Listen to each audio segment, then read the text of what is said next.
You might remember I preached a sermon on the overcoming, on overcoming, and I had emailed the Grace Evangelical Society about what they said about who was an overcomer, where they say, well, it's just victorious Christians are overcomers. So finally, Bob Wilkin emailed me back, because I asked him, because again, they had another blog entry that mentioned it. So I sent in one. I tried to make it simple this time, because maybe if I send a long thing, they don't really read it. But I sent him one question in there. So Bob Wilkin wrote me back, and he said he wrote me a special blog entry just to answer my question. So I'm going to read his answer to what they believe. So let me just go back to what I believe, which is in 1 John chapter 5. Yeah, here it is.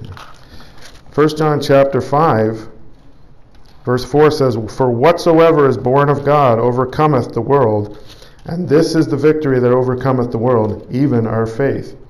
Who is he that overcometh the world, but he that believeth that Jesus is the Son of God?" So it's saying there, if you believe that Jesus is the Son of God, you're the overcomer. So they don't agree with that. They don't agree that. I think that Revelation is actually, it's a different type of overcoming. It's living a victorious life. So now let me get to his answer, because it's called the overcomer won't be hurt by the second death, Revelation 2:11. So it's about, because I asked him about Revelation 2:11, which is the verse they kept skipping over all the time. They wouldn't cover this verse. So I said, I want to hear your. So I said, here's my question.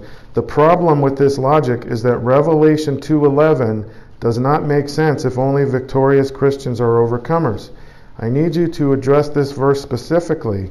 He who has an ear, let him hear what the Spirit says to the churches. He who overcomes shall not be hurt by the second death. And I gave him the New King James translation of it, because that's what they use, right? Just, because ours says, he that overcometh shall not be hurt of the second death. It's pretty much the same anyway. So I said, are you suggesting that only victorious Christians who endure in good works will escape the second death?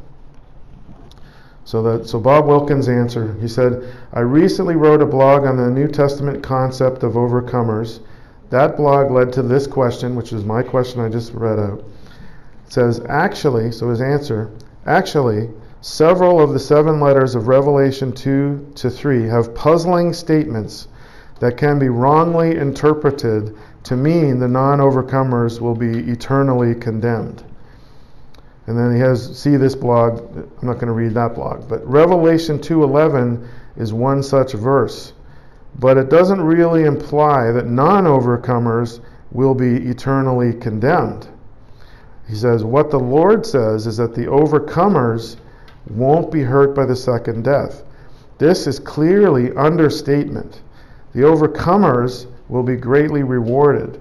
Every believer knows that overcomers won't be eternally condemned. John 3:16 and 5:24 make that clear.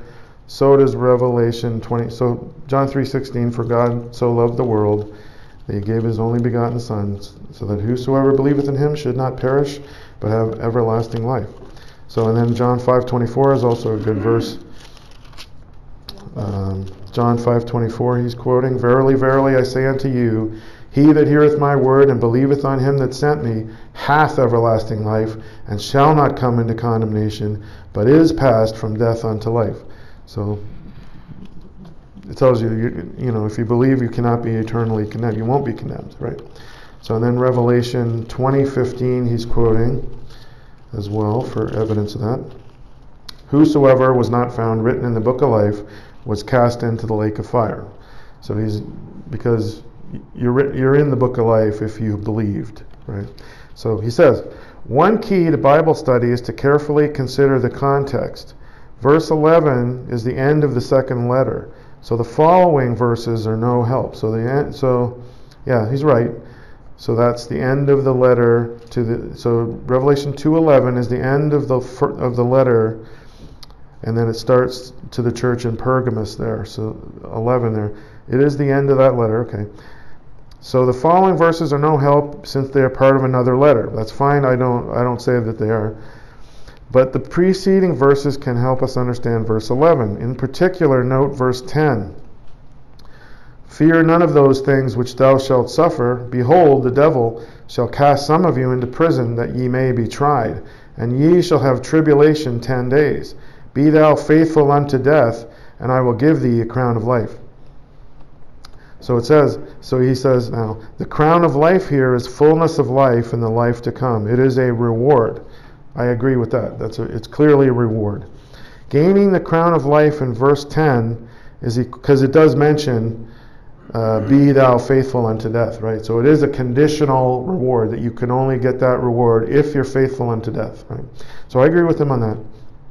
Gaining the crown of life in verse 10 is equivalent to the understatement in verse 11 of not being hurt by the second death. So in a March 1991 article, Zane Hodges wrote that, and now Zane Hodges is the guy who founded the Grace Evangelical Society. Zane Hodges was also on the editorial committee for the New King James Bible, which is why they use it, because he's their founder, and he was on the committee for the New King James. All right, so he wrote, Revelation 2:11 is not a veiled threat that the unfaithful believer may forfeit eternal life. On the contrary, it is an effective understatement whose very vagueness stirs our imaginations and our hearts with anticipation. In our 2-volume commentary on the New Testament, Bob Vasendak explains Revelation 2:11 in this way. Turning to an application for all the churches, Jesus states that he who overcomes shall not be hurt by the second death. Arminian commentators err in taking this verse to mean believers who do not overcome shall be hurt by the second death. That's my position, but I'm not an Arminian, right? They're saying that only Arminians believe it. Arminians think that you could lose your salvation. Arminians don't believe in eternal security. Okay? Reformed commentators, those are Calvinists, also err by reading it this way: all true believers are overcomers, and therefore will not be hurt by the second death. Now, I agree with that statement. All believers are overcomers, according to 1 John 5. But I'm not a Calvinist. I'm not Reformed. I'm not a Calvinist. So it's sort of a false left-right paradigm there. They don't think there's anyone else other than Arminians or Calvinists. But there are other Bible believers that don't agree with both, which is me.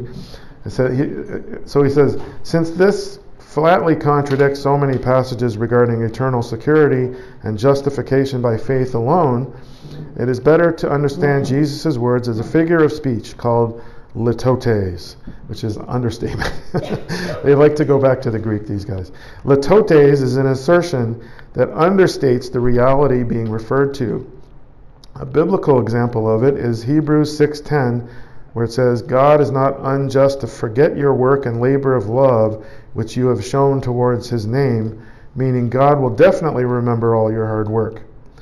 I don't really know what they're getting at with that, but so when Jesus says, he who overcomes shall not be hurt by the second death, he is making an understatement. He is saying that the faithful Christian will be more than amply repaid for whatever sacrifice he may make for Christ's sake, and that his eternal experience will be so far beyond the reach of the second death that it cannot be imagined. The suffering believers in Smyrna could rest in this glorious promise given to them from the Lord himself. So that is their answer. It's an understatement. So now let me look at a similar statement they think is similar to that, which is Mark 16. This one is a real an example of it, I think. Mark 16, 16:16. Mark 16:16. He that believeth and is baptized shall be saved, but he that believeth not shall be damned. So it's sort of, there's two groups here. He who believes and is baptized on one side, and he that believeth not. There's only two out of the three possible groups mentioned here. There's another group that doesn't mention, which is he that believeth only, not baptized, right? So it doesn't mention what happens if you believe and are not baptized, but we know from other verses that baptism is not required for salvation, so they're still saved, right? But it's just not mentioning it in Mark 16:16. Only mentions who believeth, he that believeth and is baptized shall be saved, and he that believeth not. So it's leaving out a group, basically. So basically that's what they're saying here with Revelation 2:11. He's saying that he that overcometh shall not be hurt of the second death, but it's not implying that if you don't overcome, then you will be hurt by the second death. That's what their opinion is, that they know that all it takes to not be hurt of the second death is to believe. But to me, that's more confusing than just going to 1 John 5 and saying, everyone who believes is an overcomer. So I still don't agree with them, but now at least I know what their position on that is. So that's my update on the Grace Evangelical Society's overcomer doctrine, which they still cling to. But I told them, thanks for the explanation, but I still don't agree. Because Jesus said, I have overcome the world, It's Jesus that overcame. It's not us that overcome. It's through faith. It even says in 1 John 5, even our faith, that's what overcomes the world. So it's by faith we overcome and not by works. So I must still disagree with them, but that's, other than the pre-trib rapture, everything else they preach I agree with pretty much. So I still like them. I still listen to their podcast. I'm not all angry at them or anything like that. So I'm good. I'm still good with them. He's a pastor in Dallas, in the Dallas area. He's pastoring a church, and I believe their church has 4 pastors. So they take turns every week. So they rotate. So it's like a biblical church where there's multiple elders, which is it's I agree with that. That's nice. That's good. It's sort of similar how we're taking turns here, but they have 4 guys instead of 2.